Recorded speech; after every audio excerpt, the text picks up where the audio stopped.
구명조끼도 없이 수색에 나섰다 숨진 해병대 사건에 대한 수사가 항명과 외압 논란에 휩싸이며 멈췄는데 이 모든 논란의 출발점인 수사 보고서를 JTBC가 입수했습니다. 해병대 수뇌부 모두에게 책임을 물어야 한다고 결론낸 당초 보고서엔 군 지휘부의 서명이 선명했습니다. 2년 전 LH 땅 투기 사태 때 정부가 전관 특혜를 근절하겠다고 했지만 JTBC가 분석한 결과 그 이후 오히려 더 많은 일감을 따낸 걸로 드러났습니다. 땅 투기 사태 이전까진 설계 공모의 65%를 따냈지만 그 뒤론 100% 싹쓸이했습니다. 지난달 28 청년이 함께 살던 선배의 손에 숨지는 사건이 있었습니다.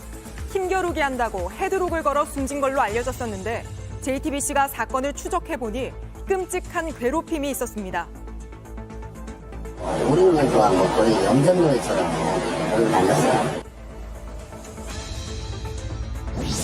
300대가 넘는 자전거들이 먼지 쌓인 채로 모여 있습니다. 광주광역시의 공공자전거 타랑깨인데요. 이용객이 적어서 지금은 운영을 잠시 중단한 상태입니다. 지자체별로 많은 예산을 써서 이렇게 공공자전거를 마련했지만 관리가 잘 되지 않거나 또 이용하는 사람이 적어서 공공자전거들이 녹슬고 있습니다. 잠시 뒤 그 현장을 밀착 카메라가 전해드립니다. 시청자 여러분, JTBC 뉴스룸을 시작하겠습니다. 해병대 상병이 구명조끼도 없이 실종자 수색에 나섰다 목숨을 잃은 지 한 달이 다 돼갑니다.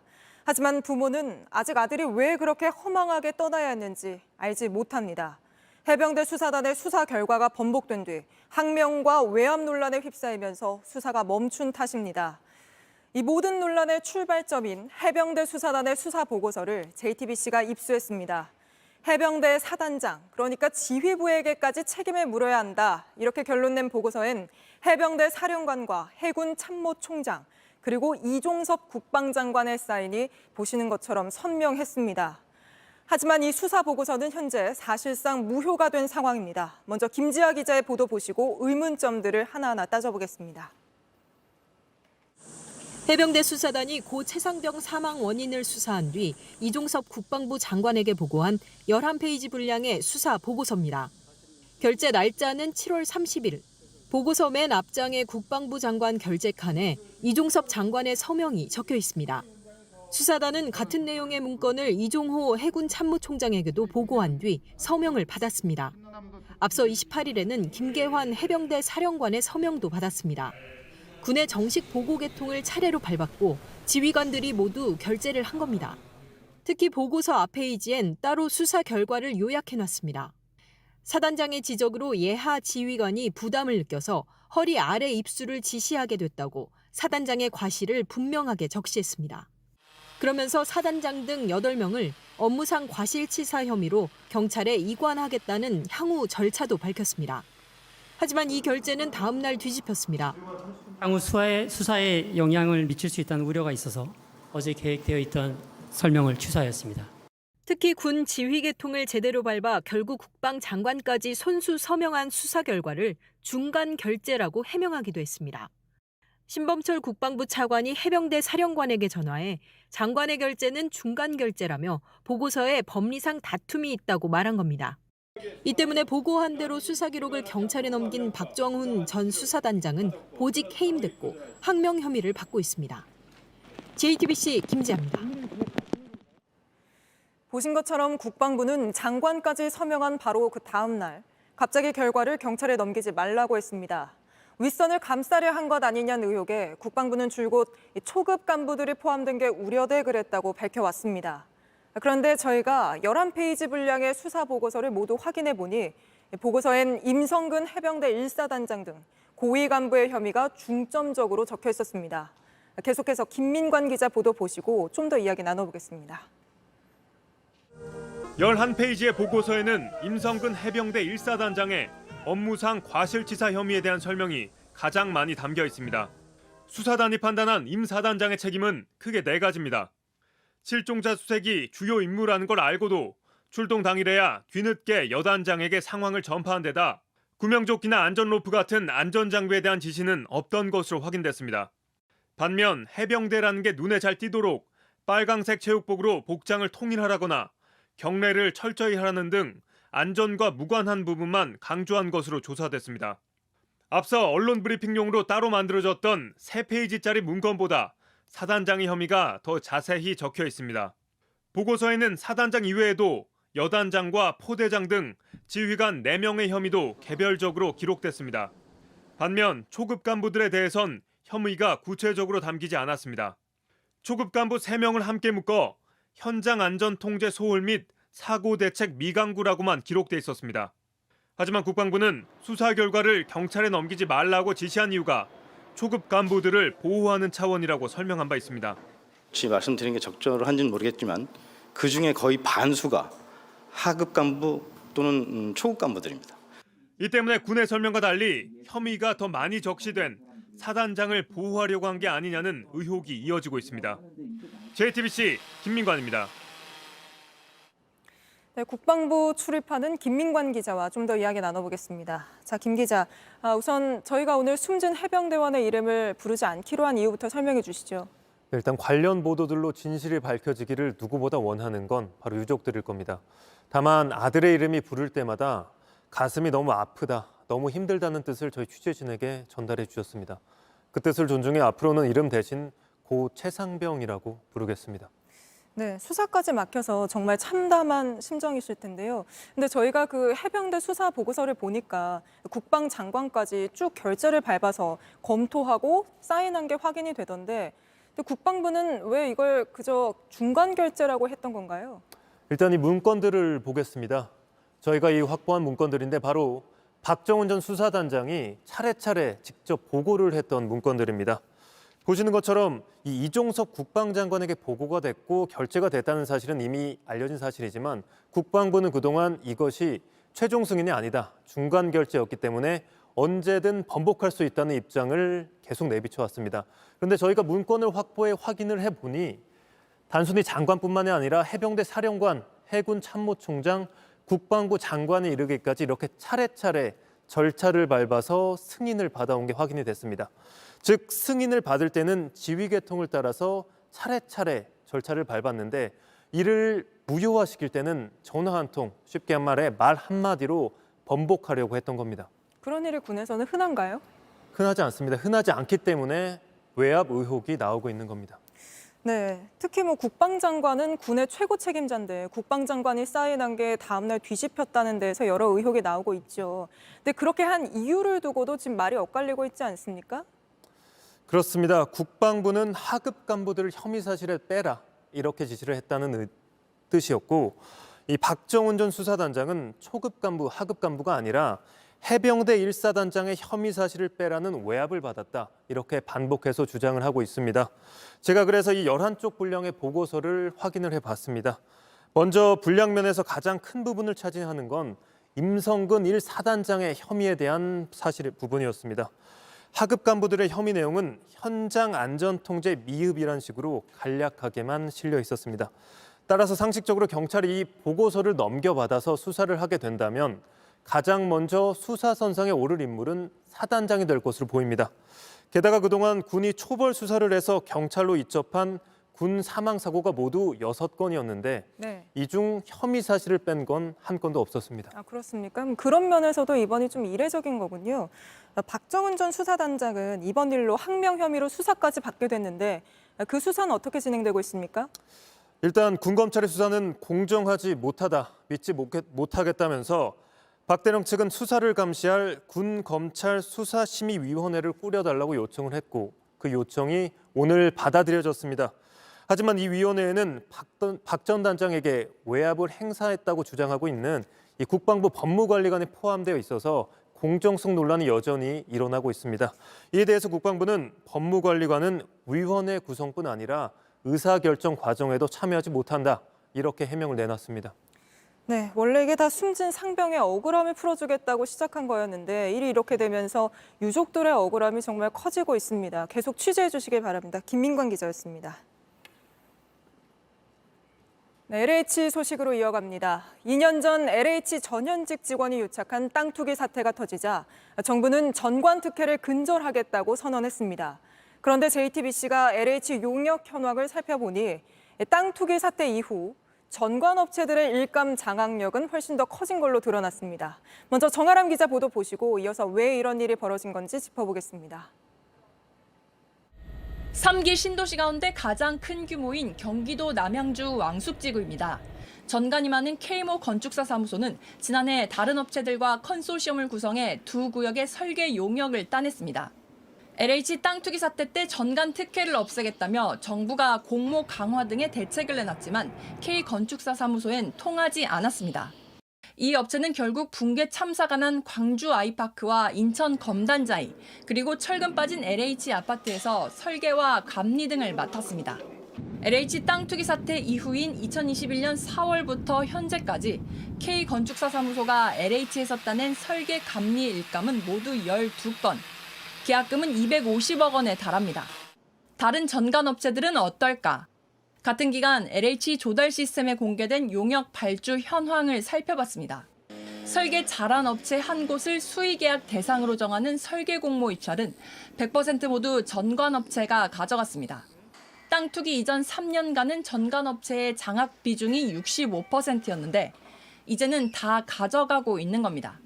20억 원 이상 큰 규모의 설계 감리 용역 대스는 종합심사 낙찰제 대상인 127건 가운데 한 곳을 뺀 126건, 99% 이상을 모두 전관업체가 낀 컨소시엄이 가져갔습니다. 이 역시 땅 투기 사태 이전 3년 동안 93%였던 비중이 더 높아진 겁니다. LH 쪽 일을 많이 하는 설계사무소들은 LH 현장 공모나 그걸 참여하기 위해서는 대부분 LH 정관이 있어야 된다. 그럴 수밖에 없는 게 출발선상이 달라요. JTBC 정아람입니다. LH 전관업체 숫자를 집계해보면 국내 전체 건축사무소의 0.5%에 불과합니다. 이 0.5%가 LH의 감리와 설계 용역 대부분을 사실상 독식하고 있는 셈입니다. 이번에도 국토부와 LH가 또 전관 특혜 방지책을 마련한다고 하지만 전관 없는 나머지 99.5%들은 선정 조건 자체를 바꾸지 않는 한 효과는 없을 거라고 입을 모읍니다. 이어서 정원석 기자입니다. 대한건축사협회에 등록된 건축사무소는 1만 4,308개입니다. 이 가운데 LH 출신 고위직들이 옮겨가 전관업체로 꼽히는 곳들은 약 70개 업체입니다. 200분의 1, 0.5%가 사실상 감리와 설계 용역의 대부분을 따내고 있는 겁니다. LH는 누구에게나 입찰 기회를 주고 있다며 특혜는 없었다고 항변합니다. 하지만 전관 없는 업체들이 얘기하는 현실은 다릅니다. 선정 조건에 재정 상태와 단연간의 실적, 경험 등을 넣어서 진입 장벽을 높여놨다는 겁니다. 이렇다 보니 새로 생기거나 규모가 작은 업체는 입찰을 넣어도 용역을 따낼 수가 없습니다. 전관을 두고 몸집을 키워온 업체들만 돌아가며 낙찰받는 구조가 된 겁니다. 지금 와서 정부나 공공기관이나 민간에서 하는 대규모 사업을 할 수 있는 역량이나 조직을 갖춘 회사들은 이 전관이 없는 회사들 아예 없는 거죠. 시장에서 생존이 안 돼 있는 겁니다. 반면 미국, 유럽, 일본 등의 선진국에선 규모나 경험보다는 설계나 감리 능력을 중심으로 용역업체를 선정합니다. 전관업체 독식을 허용하는 조항도 문제입니다. LH와 계약을 너무 많이 체결한 경우 감점을 준다고 하지만 컨소시엄을 구성해서 계약을 덜한 업체를 주관사로 내세우면 이 규제를 피할 수 있습니다. 전관업체들이 이른바 짬짬이를 할 수 있는 이유입니다. 국토부와 LH는 전관 없는 업체에 가점을 주는 등의 내용을 담은 전관 특혜 방지 대책을 검토하고 있습니다. 하지만 전관업체에 유리한 선정 조건을 바꾸지 않으면 이번에도 대책이 효과를 내긴 어려울 거란 지적이 나옵니다. JTBC 정원석입니다. LH 사태와 관련한 경찰 수사도 본격적으로 시작됐습니다. 광주경찰청이 광주 선운 2지구 철근 누락 아파트 수사를 위해 LH 본사와 광주 전남 본부 등 4곳을 압수수색했습니다. 지난 4일 LH가 부실 시공이 확인된 아파트 15곳에 설계와 시공, 감리 관련 업체 등에 대한 수사를 의뢰한 데 따른 겁니다. 또 역시 철근 누락이 확인된 아파트 5곳에 대해 오늘 LH가 추가로 수사를 의뢰해 수사 규모는 더 커질 것으로 보입니다. 오늘 국회 행정안전위원회에선 잼버리 대회 왜 이렇게 준비가 부실했는지 따져 물을 것으로 예상됐는데 이마저도 파행으로 끝났습니다. 김관영 전북지사의 출석 문제 등을 놓고 여야가 상대 탓을 하며 합의점을 찾지 못했기 때문입니다. 유정화 기자가 보도합니다. 국민의힘 소속 행정안전위원들은 시작부터 회의에 불참했습니다. 잼버리 집행위원장인 민주당 소속 김관영 전북지사가 출석하지 않았다는 이유입니다. 민주당을 향해 김관영 방탄에 나선 거냐고 했습니다. 1171억이라는 예산이 제대로 쓰여졌습니까? 그 열악하기 거지없는 기반시설 조성, 운영의 책임자가 누굽니까? 전북도지사의 책임 아닙니까? 민주당은 오늘 회의는 오송 지하차도 수해 피해 등을 논의하기 위해 지난달 여야가 합의한 일정이라며 김 지사는 다른 날짜에 출석하면 된다고 맞섰습니다. 이상민 행정안전부 장관의 불출석도 문제 삼았습니다. 전 정부 탓, 그리고 전라북도 탓을 하기 위해서 그 책임을 회피하고 잼버리 파행에 비난받는 윤석열 정권과 행정안전부 장관 수호를 위해서 어깃장만 놓고 있습니다. 국민의힘 간사는 의사 진행 발언만 듣고 자리를 떴고 회의는 26분 만에 끝났습니다. 제 얘기 듣고 가세요. 아직 회의 끝나지 않았습니다. 무엇이 두려워서 도망가십니까? 간사님! 제 얘기 좀 듣고 가세요! 결산안과 재난 관련 법안은 상정조차 되지 못했고 여야는 회의 파행의 책임을 놓고서도 장외 설전을 이어갔습니다. JTBC 유정화입니다. 잼버리 대회 1년 전에 사전 점검 차원에서 프레잼버리란 걸 개최하려다 코로나 위험하다며 취소한 일이 있었습니다. 그런데 이 사전 점검 행사마저 사실 코로나 때문이 아니라 부지 매립부터 상하수도까지 제대로 준비된 게 없어서 취소했던 것으로 드러났습니다. 박소연 기자입니다. 불과 행사 개최를 2주 앞둔 지난해 7월 19일 여성가족부가 프레잼버리를 전격 취소한다고 발표했습니다. 표면적인 이유는 코로나19 재확산이었습니다. 행사를 강행하면 청소년들의 건강과 안전에 우려가 제기된다는 것이었습니다. 하지만 근본적인 이유는 따로 있었습니다. 지난해 8월 국회 여성가족위원회가 작성한 결산 검토 보고서입니다. 잼버리 부지의 상하수도와 그늘시설, 주차장 등 기반시설 공사를 지난해 5월에야 시작했습니다. 야외 무대와 잔디광장 등 대집회장 공사도 그해 6월이 되어서야 착공했습니다. 프레잼버리가 열리기 바로 직전인데 제대로 된 게 거의 없었던 겁니다. 위원회는 여성가족부의 프레잼버리의 정상 개최에 회의적인 입장이라며 행사 준비를 더 철저히 하라고 지적했습니다. 문제는 또 있었습니다. 여가부와 전북도 등 관계기관들은 준비 초기 단계부터 프레잼버리가 제때 열리지 못할 거란 걸 알고 있었습니다. 농림축산식품부는 잼버리 부지 매립의 마무리가 2022년 말에야 가능하다고 우려했습니다. 하지만 관계기관들은 공사기간을 단축하기 위한 대책은 따로 마련하지 않았습니다. 결국 우려는 현실이 됐고 프레잼버리는 열리지 못해 사전 점검할 기회는 날아갔습니다. JTBC 박소연입니다. 저희는 대회 준비가 왜 이렇게 부실했나 따져보기 위해 조직위원회가 모여서 어떤 회의를 했나 살펴봤습니다. 6개월 뒤가 대회인데 회의 내용은 명예위원장을 누구로 할지, 대통령과 오차는 어떻게 할지가 중심이었고 폭염 대책 같은 건 찾아볼 수 없었습니다. 최연수 기자가 취재했습니다. 잼버리 조직위가 만든 잼버리 현안사항 보고서입니다. 행사를 6개월 앞뒀을 때입니다. 위원장을 더 뽑겠다, 명예위원장을 추대하자, 4월에 대통령과의 점심을 추진하겠다는 내용들입니다. 더위나 비에 대한 내용은 한 줄도 없습니다. 한 달 뒤 또 다른 보고서입니다. 메타버스 체험관에 213억, 메타버스 플랫폼에 9억 원을 쓰겠다고 돼 있습니다. 더위와 비 얘기는 보고서 맨 뒤에 반쪽이 전부입니다. 그러다 5월에 큰 비가 내려 행사장이 물에 잠겼습니다. 그제서야 보고서 앞쪽에 대책이 들어갔습니다. 김현숙 여성가족부 장관은 화상회의에서 1분 사이 빨리라는 말만 5번이나 했습니다.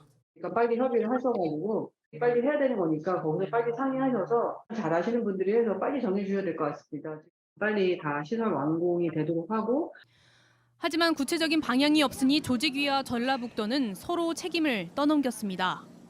조직위에서 조속히 좀 확정을 해주면 그 전북이 설치해서 제공하고 관리하게 돼 있는데 회의는 이대로 끝났습니다. 예, 더 협의를 해주세요. 지금. 그리고 70일 뒤 곳곳에 물 웅덩이가 생긴 상태로 잼버리가 시작됐습니다. JTBC 최연수입니다. 14명이 숨진 오송 지하차도 참사가 발생한 지 한 달이 지났습니다. 물에 잠긴 지하차도에서 가까스로 빠져나왔던 생존자들이 당시 내부 영상을 공개했습니다. 생사의 순간에 서로를 돕는 시민들의 모습이 그대로 담겼습니다. 조소희 기자가 보도합니다. 지하차도엔 물이 밀려들고 747 버스는 벗어나려 가속을 냅니다. 가속 페달을 밟아도 버스는 나아가지 못합니다. 물살은 그 정도로 강하고 빨랐습니다. 뒤따라오던 대형 화물차, 위험을 감지하고 버스 뒤를 들이받습니다. 그리고 밉니다. 하지만 소용없습니다. 옆 차선 차량들은 물살에 밀려 뒤엉켰고 버스 승객들은 창문을 열고 탈출합니다. 책임 있는 누구도 통제하지 않았던 이곳, 각자 도생이 시작됐습니다. 결국 서로 도운 건 시민들이었습니다. 걸어서 탈출하던 남성, 깔린 차 운전자를 확인한 뒤 꺼냅니다. 차량 위로 올라간 다른 남성, 물에 빠진 이웃을 구해보려 손을 뻗습니다. 천장 조명을 붙잡고 버티려고 하지만 거센 물살에 휩쓸립니다. 생과 사를 가른 건 불과 몇 초. 시민들을 구한 이 남성은 지하차도에서 나오지 못했습니다. 불이 범람해갖고요. 다 갇혀있어요, 여기. 이 시각 신고는 쏟아졌습니다. 사고 뒤 15분 동안 이어진 신고에 대한 답은 어디세요? 위치가 어떻게 되세요? 였습니다. 지하차도에서 14명이 숨졌고 11명이 살아나왔습니다. 당시 기억을 떠올릴 수 없는 고통의 나날을 보내고 있고 일상 회복이 가능할지 가능조차 할 수 없는 암담한 상태입니다. 사망자와 유족을 배려해 입장 발표를 미뤘던 생존자 협의회는 오늘 김영환 충북지사 등을 검찰에 고발했습니다. JTBC 조소입니다. 오늘 대학과 시청 등 수백 곳을 폭파하겠다는 협박 메일 신고가 들어와 전국 곳곳에서 폭발물 수색 작업이 벌어졌습니다. 살인 예고글도 계속 올라오고 있는데 장난이라 하더라도 이런 협박 경찰에 잡힙니다. 최하은 기자입니다. 안전 문제로 출입할 수 없다고 적혀 있습니다. 택배도 건물 밖에서 받도록 했습니다. 폭발물 처리반과 탐지견이 수색합니다. 입구에는 경찰 저지선이 쳐졌습니다. 경찰은 오늘 서울시로부터 폭탄 테러를 예고하는 이메일 2통을 받았다는 신고를 받았습니다. 서울대, 카이스트 등 대학과 수원과 화성 등 시청, 대검찰청 등 전국의 수백 곳이 지목됐습니다. 압력밥솥을 이용한 폭탄을 터뜨리겠다는 내용이었습니다. 2억 7천만여 개를 설치했다고도 적었습니다. 전국에 경찰 특공대가 투입돼 수색 작업을 벌였습니다. 직원뿐만이 아니라 이제 민원인들까지 다 해서 청사를 아예 다 입혀놓고 발견된 폭발물은 없었습니다. 경찰은 이재명 더불어민주당 대표 협박범과 같은 인물이 보낸 것으로 추정하고 있습니다. 이번이 4번째 협박 메일입니다. 모두 일본 법률사무소 이름으로 보내졌습니다. 경찰은 일본 경시청에 수사 협조를 요청했습니다. 살인 예고도 계속되고 있습니다. 한 온라인 커뮤니티엔 윤석열 대통령을 언급한 글도 올라와 경찰이 쫓고 있습니다. 지난달 21일부터 오늘까지 확인된 살해 예고글은 383건에 달합니다. 작성자 164명이 붙잡혔고 이 가운데 17명은 구속됐습니다. JTBC 최하은입니다. 약물에 취한 채 롤스로이스 차량을 몰다 20대 여성을 들이받은 운전자는 사고 당일 수면 마취제를 2차례 맞았던 것으로 드러났습니다. 뇌사 상태에 빠진 피해 여성 측은 오늘 운전자에게 약물을 처방한 의사를 경찰에 고소했습니다. 김지윤 기자가 취재했습니다. 한 남성이 비틀거리면서 병원을 나옵니다. 휘청이며 걷다가 도로를 무단횡단합니다. 이 남성이 몰던 롤스로이스 차량은 100m도 못 가 인도로 돌진해 20대 여성을 치었습니다. 이 남성은 체포됐지만 곧 풀려났습니다. 유튜브 방송에 나가 혐의를 부인했고 구속 전에도 같은 말을 했습니다. 그런데 약물 과다 투약하신 거 아닌가요? 아닙니다. 하지만 경찰 수사 결과 이 남성은 하루 만에 수면 마취제 등을 2번이나 맞은 걸로 드러났습니다. 해당 병원 측은 치료 목적 이외의 투약은 없다고만 밝혔습니다. 피해자 측은 오늘 약물을 처방한 의사를 경찰에 고소했습니다.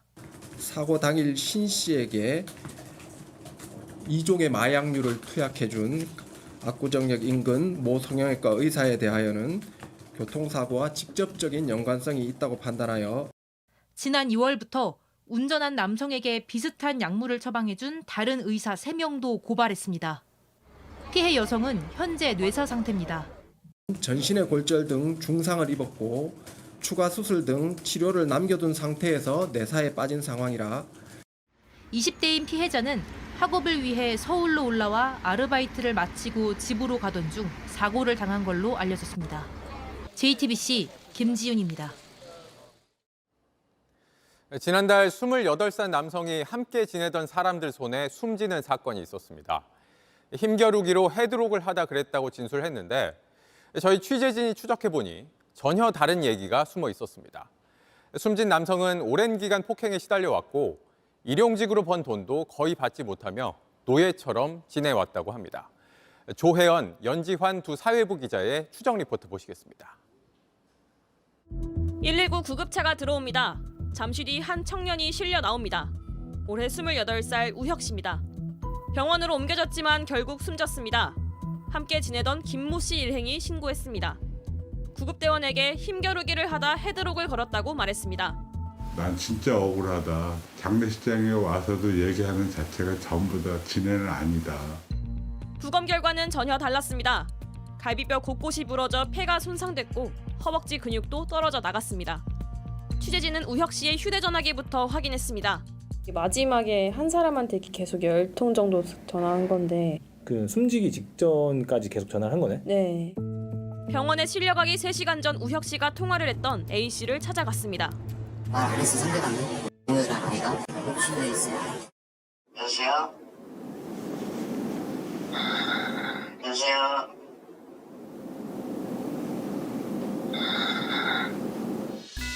수사 결과 김 씨가 전화 100통을 걸라고 시킨 걸로 드러났습니다. 자신과 갈등을 빚던 A 씨를 괴롭히기 위해서였습니다.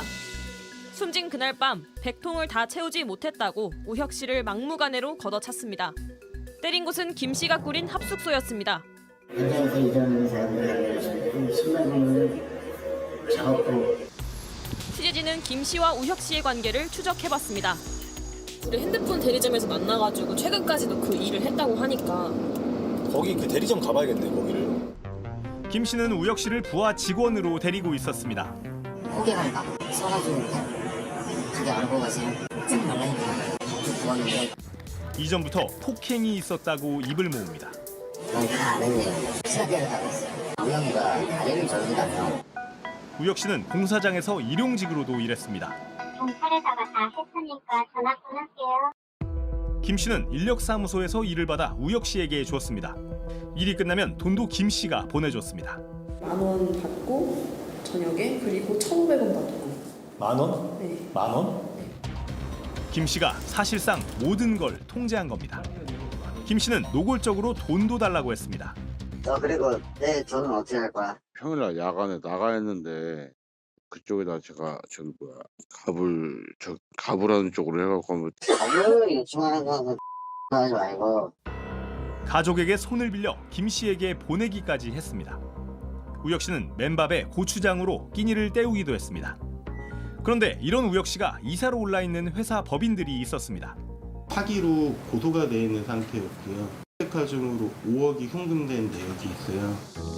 유족들은 우혁 씨의 명의가 불법적으로 도용된 건지 수사해달라고 요청했습니다. 못 감고 있어. 나도 그렇고 걔도 그렇고 눈을 못 감어 애가. 김 씨는 현재 우발적으로 우혁 씨를 때려 숨지게 했다는 상해치사 혐의로 구속돼 재판에 넘겨졌습니다. 하지만 유족들은 우혁 씨가 노예처럼 착취당하다 고의에 의해 살해된 거라며 사건의 전말을 밝혀야 한다고 강조했습니다. JTBC 연지환입니다. 지난달 판문점에서 북한으로 넘어간 미군 병사와 관련해 그간 침묵해온 북한이 처음으로 공식 입장을 내놨습니다. 북한은 이 병사가 미군 내 인종차별에 반감을 품고 넘어왔고 망명 의사도 밝혔다고 주장했습니다. 북한이 곧 있을 한미일 정상회담을 겨냥한 거란 분석이 나오는데 자세한 내용 백민경 기자가 보도합니다. 북한은 지난달 판문점에서 북한으로 넘어간 주한미군 트래비스 킹 이병의 월북 사실을 인정했습니다. 조선중앙통신은 이등병 트래비스 킹이 북한 영내에 불법 침입하는 사건이 발생했다며 조사 과정에서 킹이 병이 미군 내 비인간적인 학대와 인종차별에 대한 반감을 품고 월북했다고 보도했습니다.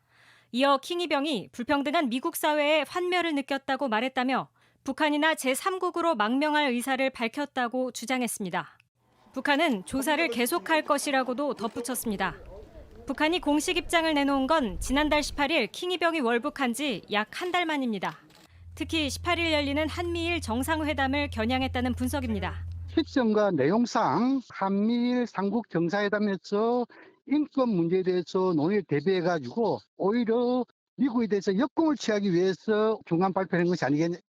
북한은 조사를 계속하겠다고 밝힌 만큼 당분간 킹 이병을 데리고 있을 것임을 시사했습니다. 이에 따라 미국의 인권 상황을 비판하거나 북미 협상을 위한 카드로 활용될 수 있다는 분석도 나오고 있습니다. 미 국방부는 현지 시간 15일 북한의 주장에 대해 검증할 수 없다면서 킹 이병의 귀환에 초점을 맞추고 있다는 입장을 재확인했습니다.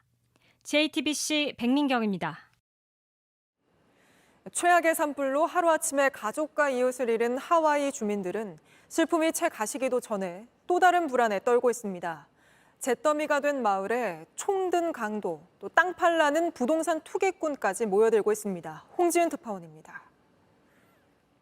잿더미가 된 마을로 차들이 다시 향합니다.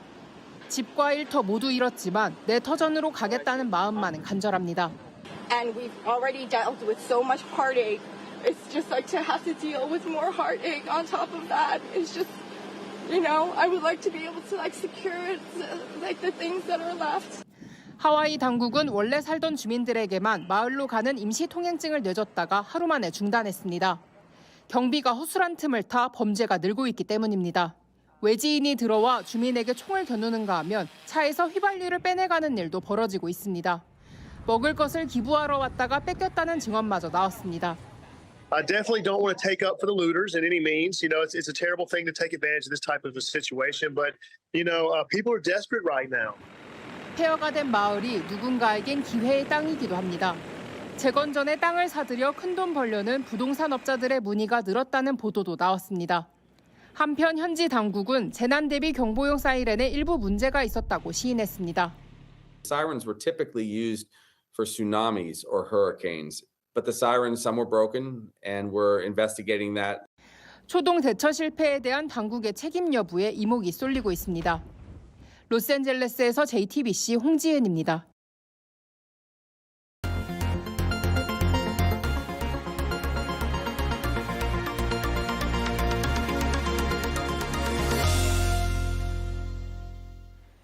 제가 사는 서울엔 따릉이가 있는데 이 따릉이처럼 지역마다 타슈, 타랑깨 이렇게 불리는 공공자전거가 있습니다. 수십억을 들여 만들었지만 사전 조사를 제대로 하지 않은 탓인지 어디는 자전거가 너무 부족해 문제고 또 어디는 타려는 사람이 너무 없어서 문제라고 합니다. 밀착카메라 권민재 기자가 점검해봤습니다. 300대가 넘는 자전거들이 먼지 쌓인 채로 모여 있습니다. 광주광역시의 공공자전거 타랑깨인데요. 이용률이 저조해서 지난달부터 운영을 중단했다고 합니다. 3년 전에 도입돼 19억 원이 들어갔습니다. 하지만 이용자는 하루 평균 70여 명뿐입니다. 그냥 타랑깨라는 그 사투리 이용해가지고 그런 자전거가 있다 이 정도밖에 안 들어갔어요. 주요 상업지구에만 한정되다 보니 효과가 떨어진 겁니다. 대전에는 10년 넘게 운영 중인 공공자전거 타슈가 있습니다. 저도 한번 이용해보려고 대여소를 찾았는데요. 근데 남은 자전거가 한 대도 보이질 않습니다. 지금 시각이 저녁 7시입니다. 퇴근길에 오르거나 저녁 약속을 가는 시민들이 많은 시간인데 자전거를 이용하기가 이렇게나 어렵습니다. 대여 어플엔 900m 떨어진 대여소에 자전거가 한 대 있다고 나옵니다. 20분을 걸어서 자전거가 남아있는 곳에 도착했습니다. 그런데 와보니 자전거가 한 대도 없습니다. 그 사이에 누군가 타고 간 겁니다. 지난해 1월부터 1시간까지 무료로 탈 수 있게 하면서 타려는 사람이 크게 늘었습니다. 하지만 자전거는 대여소당 평균 2대가 전부입니다.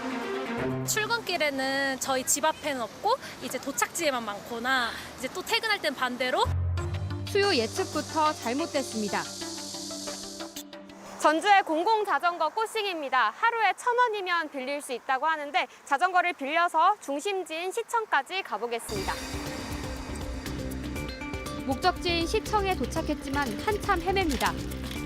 시청 주변에 자전거를 반납할 수 있는 곳이 없어서 한참을 돌아서 한옥마을까지 왔습니다. 전주에 자전거 대여소가 총 10곳 있는데 그중 절반이 이 한옥마을에 있기 때문입니다. 우리 지자체들이 모델로 삼은 프랑스 파리는 중요한 기준 몇 가지를 갖고 있습니다. 우선 버스나 지하철 등 대중교통과 주택가를 반드시 연결하면서도 300m 간격으로 촘촘하게 대여소를 만들었습니다. 또 정확한 수요 예측을 바탕으로 충분히 자전거를 배치하고 특정 대여소에 몰리지 않도록 수시로 순환 배치도 했습니다. 당연한 기준이지만 우리는 잘 지키지 못했습니다. 누구든 어디서든 간편하게 빌릴 수 있어야 공공자전거의 역할을 하는 것이겠죠. 공공자전거가 계속 달릴 수 있으려면 시민이 필요할 때 가장 가까이에 있어야 할 겁니다. 밀착카메라 권민재입니다. 이번엔 저희가 단독 취재한 내용입니다. 경찰 옆에 운동화 한 짝이 놓여 있죠. 지난 3월 서울 대치동 아파트에서 70대 경비 노동자 박모 씨가 스스로 목숨을 끊은 사실이 JTBC 보도로 알려졌습니다. 박 씨가 남긴 유서는 이렇게 시작을 합니다. 나를 죽음으로 끌고 가는 관리자는 책임져야 한다. 관리소장의 괴롭힘을 폭로한 겁니다. 동료들도 나섰습니다. 관리소장 때문에 10명 넘게 이직할 정도였다는 겁니다. 그 후로 5달이 지났는데 저희가 다시 가보니 관리소장은 그대로 자리를 지키고 있었습니다. 반면에 박 씨 편을 들었던 동료는 해고가 됐습니다. 관리소장은 박 씨의 죽음을 가족 탓으로 돌리고 있었습니다. 유족은 소장을 고소하기로 했습니다. 송승환 기자가 취재했습니다. 관리소장은 경비원 박 씨가 숨진 게 가족관계 때문이라고 주장했습니다. 그럼 왜 죽었을까? 나는 가족관계를 봅니다. 가족관계 봐요. 이것이 좀 있으니까 할 수 있겠죠. 난 그렇게 쌉니다. 자신의 괴롭힘 때문이 아니란 겁니다. 유서에 가족에 대한 내용이 없단 걸 근거로 들었습니다. 자식 자살을 하여 그동안 미안했다. 한마디 없어요. 그러면서 유서가 조작됐단 말까지 했습니다. 유서도 아니고 그 조작력이 누가 써준 걸 보고 베팅사는 그거란 말이에요. 이 문체가 자살자의 문체는 보세요. 유족들은 큰 충격을 받았습니다. 그 당사자가 지옥에 살고 있는 어머니와 자녀들에게 그런 얘기를 할 수 있다는 것 자체가 이해가 안 되거든요. 박 씨가 유서를 미리 연습했던 수첩도 공개했습니다. 아버지께서 직접 미리 다 작성을 하셔서 그걸 옮겨 적으신 거죠. 유족은 관리소장이 박 씨를 강등시키라고 지시한 내용을 경비일지에서 지운 것도 경찰에 수사해달라고 했습니다. 또 고용노동부에 직장 내 괴롭힘을 조사해달라는 진정서도 냈습니다. 좀 더 철저하게 조사를 해서 다시는 이런 일이 가슴 아픈 이런 일이 없었으면 좋겠습니다. 동료 경비원 진술서엔 관리소장이 박 씨에게 다른 직원들 앞에서 지시사항을 복명복창하게 해 박 씨가 수치스럽고 괴로워했다는 내용이 담겨 있습니다. JTBC 송승환입니다.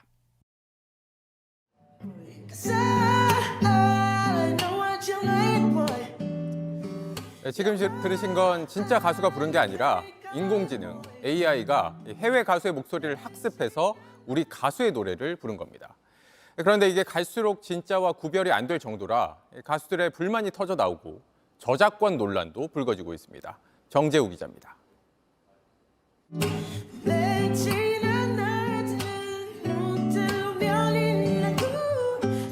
K-팝 아이돌의 노래가 팝스타 브루노 마스의 목소리로 다시 태어났습니다. 실제로 부른 게 아니라 인공지능이 브루노 마스의 목소리를 학습해 만든 겁니다.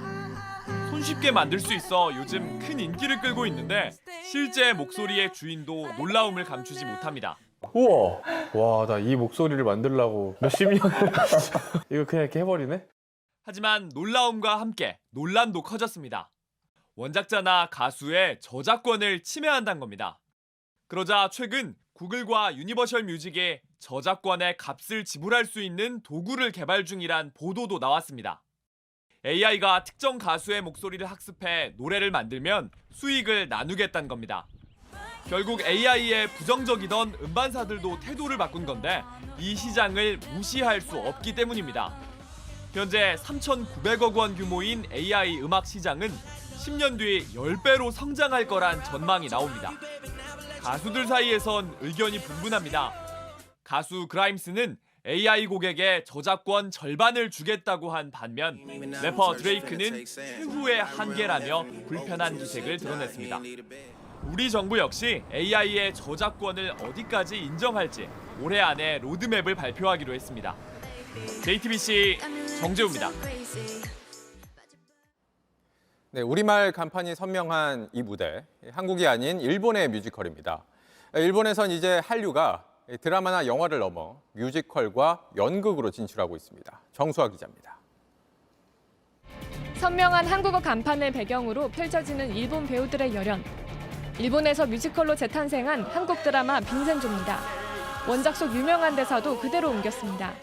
俺の目的はこのビルを壊すことだ. 제 의뢰인은 여기를 헐고 새 건물을 지을 겁니다. 영국 아서왕의 전설을 소재로 한 이 뮤지컬은 한국에서 처음 만들어 일본으로 수출했습니다. 바위에 박힌 칼을 뽑는 유명한 장면부터 익숙한 노랫말까지 그대로 가져왔습니다.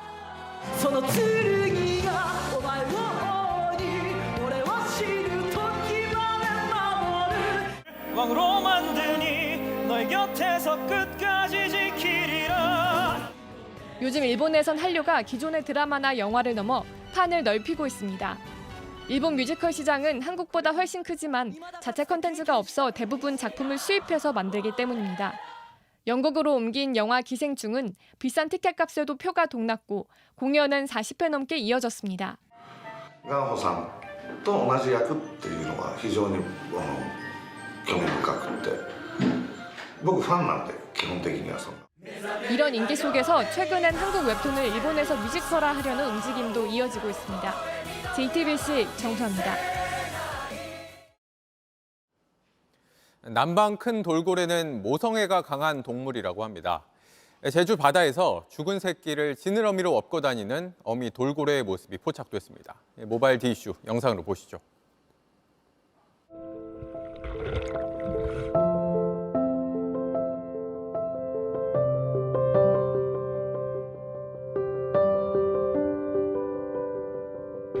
그물이 아니라 사체예요, 사체. 사체를 끌고 가고 있어, 계속.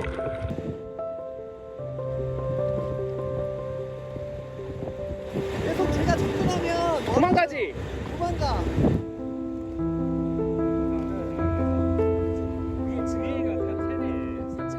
1m 내외로 보이거든요. 새끼 돌고래나 아니면 아직 성체가 되기 전에 돌고래도 폐가 조금 진행된 상태였습니다.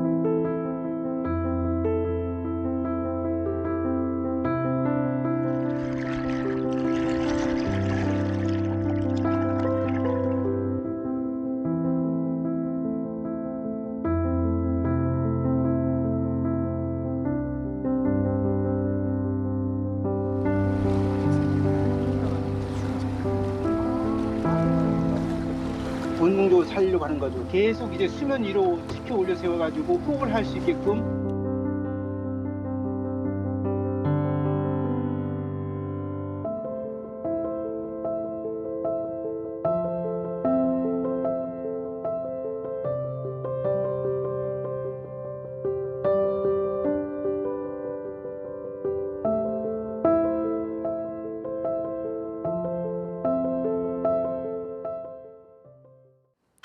오늘 이강인이 소셜미디어에 올린 글입니다. 네이마르와 함께 찍은 사진이 보이죠? 짧지만 특별한 시간이었다고 남긴 이강인에게 네이마르는 아들이라고 부르며 또 보자는 작별 인사를 남겼습니다. 네이마르는 아릴날 입단식에서 환하게 웃고 있지만 이강인과 네이마르가 함께 하는 축구를 볼 수 없게 된 게 좀 아쉽긴 하네요.